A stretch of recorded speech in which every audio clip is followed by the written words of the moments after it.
There's a lot of excitement as plans for Viger and LaFleur's new on-campus stadiums have been revealed. 3 more high schools will also be getting new stadiums, but for now, the city's flagship high school, Murphy, is on the outside looking in.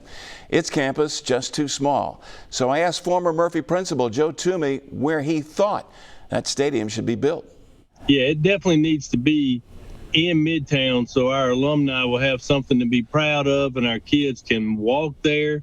We can't get attendance to a game in West Mobile, and I say we because I still love Murphy even though I'm not there anymore, but it's hard to get attendance to a game at Baker or a game at Theodore because our kids can't walk there. They can't get there easily, so it'd be much nicer if you had a place in Midtown.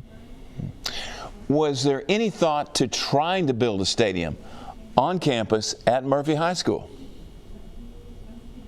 Well, we looked at it a couple times, and I just don't think that you could find enough parking to put people in and without, disrupting the whole neighborhood flow. I mean, we're inside a city block, and so there's just not a lot of places we would have to give up our band field or give up our practice field. So just not any way to do it on the campus.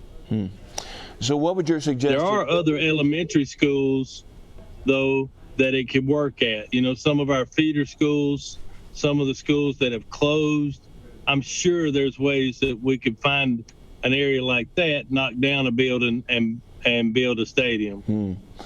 What about something like Phillips Prep? Would that be a viable alternative to building a stadium there? Well, that's exactly what I was thinking about, was the school back behind there. Somewhere in between the two of them, you might be able to do it, but it's still, you've got to come up with the parking.